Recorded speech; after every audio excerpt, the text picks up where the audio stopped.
There are few things in the world better than just finding a good deal. Playing a game is great. Playing a fun game is even better, but getting that game for just a couple bucks, well, that's a very rare treat. One of the questions I get by far the most is people asking how I have such a massive game collection. I mean, I have thousands of games now. But here's the secret. Almost all of these were bought for like 1% of the price. A lot of these were bought for like $1 or $2. And it's because I always like to wait for a really big discount, those giant sales. And one right now is going on the PlayStation Store that I kind of wanted to just talk about because these are some really good games for an exceptional price. Now, as you can see, it is called the Big in Japan sale, and already I do own most of these games. So I'm going to be opening up a private tab so we can see the real prices and see which ones are the best of the best. Obviously, since this is the Big in Japan sale, a lot of these are like JRPGs or cool Japanese-style horror things. But going through this, there is a lot of very good deals. The first thing that we have to address is, of course, the fact that they have so many Final Fantasies on here. But if I could just spotlight one that is so often overlooked, we have to talk about Final Fantasy VIII Remastered. This version of the game is exceptionally well done, with new character models, some stuff trying to tinker with some of the glitches that existed earlier in the game. It is a very good, full-blown remaster. I actually did a review of it last year, and I was completely blown away. The fact that they have this for $12 makes it a steal of a deal. Now, of course, they also have some delicious Resident Evil here on the list. Resident Evil 7, really, really good. Now, scrolling down here a bit, you can see one of my very favorite games of this entire generation, Dark Souls 3. If you're playing this by yourself, I think it is a very good game, but it's also one of those things that I think is exceptionally fun co-op. Yes, that's right, Dark Souls 3 is completely beatable co-op, and I think it's one of those games that, yes, it is easier to play with your friends, but it's also more exciting to go through all these giant gothic architecture things and chop people up with your buddies. Now we're going to scroll past the Naruto game and get down here to the good stuff. Judgment. Even if you haven't heard of this game, it's a spin-off Yakuza. You're trying to investigate a series of very gory murders in Japan. It is a very cool game with tons of little mini games inside it. Now let's go down here. One I really want to highlight is one that I feel like not enough people are going to pay attention to. People are going to look at things like Tales of Berseria, which is a good game, but I actually want to give some extra credit to Metal Gear Solid 5. So many people at this point are already starting to disregard it as like an anticlimactic ending to the Metal Gear Solid franchise, but I don't think it deserves that. Yes, this game is a little bit weird, and definitely it is pretty incomplete, but still, I think it had some of the most fun stealth combat that we ever got. Pick this game up. The fact that it is $5 freaking makes this a crazy deal. You could pay $10, which is just a couple bucks more, and get the definitive edition, which is even more content. All right.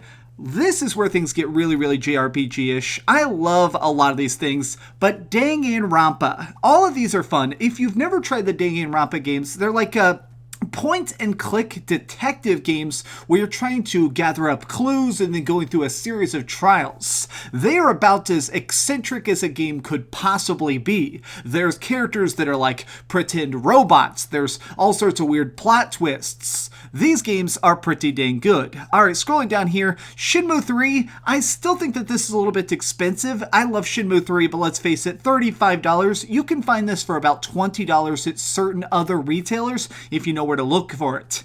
Ys VIII. This is a game I actually was super late on. This came out years ago. I picked it up about a year after release for cheap, and I loved it. You're playing as a guy stranded on a deserted island and trying to solve a bunch of different, like, mysteries of the island itself and trying to escape. It is exceptionally good. Now, here is one. I want to talk about two here that are dirt cheap and also really, really fun. Thief and Little Nightmares. Both of these are sneaking games, but one's with a very different style. Thief, of course, you are an assassin. This is a reboot. You're like a blade in the dark. Think of it as like almost a first-person Assassin's Creed, but with more magic. I dig the Thief reboot a lot, but Little Nightmares, that has a very special place in my heart. I like games that try and be creepy in a different style, so the idea of a side-scrolling horror game, I mean, what's not to love? Okay. So checking out here, a lot of these games right here I've tried a little bit of, but the only one that super jumps out to me is, of course, Fist of the North Star Lost Paradise. A lot of anime games are kind of just retelling the plot of the show itself. Lost Paradise felt like a cool accentuation. You don't have to know the characters, you don't have to know the plot, you can just kind of go into that and do some super punches and have a very good time. Okay, next up here, look at this good stuff. There's so many things here that I want to talk about. Definitely avoid Final Fantasy NT. I did a review of this a couple years ago, and it's not a total dumpster fire, but my big issue is the fact that it just didn't have really any of the good support. They didn't really patch and upgrade it, and now they've actually completely discontinued all the online support. What is we have here? World of Final Fantasy. This game is basically Pokemon, but with a lot of Final Fantasy stuff. You go around capturing monsters and then use their abilities to multiply your magic. Absolutely love it. Oh look, here's a total piece of trash, Contra Rogue Core. Don't buy it. Please, I'm absolutely begging you, that game sucks. Ooh, here's a really good one. If you actually played the Final Fantasy 15, if you like Final Fantasy 15, but you only did the normal DLC, there is a multiplayer expansion pack that's totally separate called Comrades. It's very underrated. I mean, it sounds weird to say that like a spin-off multiplayer thing could actually be decent, but it really is. It allows you to create a custom character and go on this whole big series of quests and see an additional side of the Final Fantasy 15 universe. I highly recommend it, and the fact that it's $5, definitely worth the price. Now, here's some good ones in here that I definitely think are cool, but of course, I have to talk about Dragon Quest Heroes. This is more of like a hack and slasher, and one that's very, very fast and fun. A question I see sometimes is the Dragon Quest series has been going on for many decades at this point, and people say, where do I start? Can I pick up Dragon Quest XI? Should I pick up Dragon Quest VIII on the 3DS? Where do I begin? I actually think that some of the most approachable games in this franchise are the Dragon Quest Hero games. Pick this up. The fact that it's $20, that sounds like a lot. It's really not. You can play that game for a very long time. All right. Right here, I Am Setsuna. You have to check this one out. This was the first project by Tokyo RPG Factory. It's a new subsidiary like indie studio that is owned by Square Enix, and they're kind of making retro-themed RPGs. This one I absolutely loved. The entire soundtrack is purely done in piano, and it sounds like something that would kind of grate on you after a time, but it doesn't. Even after playing many, many hours of that game, I still find myself going back and being moved by the emotional keytones. Alright, so scrolling past here, Zero Escape Dilemma, very good puzzle game. There's Dragon Quest Builders. Of course Dragon Quest Builders is good, but there's a weird one. Dragon Quest Builders goes on sale a lot, and sometimes they discount it deeper than this. So if you're trying to be ultra cheap, that one I would definitely wait on. Alright, let's keep scrolling down here.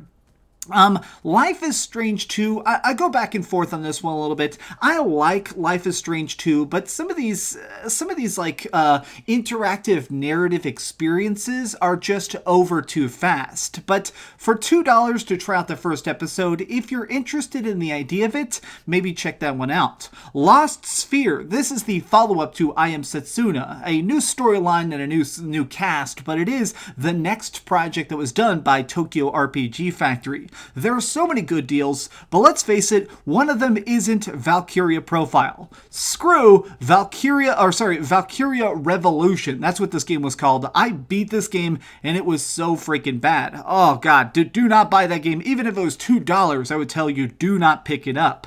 Now, here in the next set, there's one I really want to talk about, Pixel Junk Monsters 2. I have a real soft spot for Tower Defense. This is a cutesy version of Tower Defense, and the fact that it's $3, if I don't already own that over on my account, I'm definitely about to buy that. Tokiden Kiwami, that's basically like a different version of Monster Hunter. It's much more Japanese in its themes and imagery, and it's much more based on Japanese mythology, but that is one that I have a really good blast with. Okay, so we're going to check out one last page here. This is really kind of coming down to the wire because There's a lot of good stuff here, and honestly, you can't really go wrong. I mean, I'm just kind of impressed that they're putting so many of these more obscure games on here, but that's kind of what's cool about it. So we're going to end this with a joke, which is, don't buy Umbrella Corps. I cannot even believe that they're actually putting this on the sale. I'm glad that they put Resident Evil 7 on the front page, but let's not forget, this is technically part of the Resident Evil universe.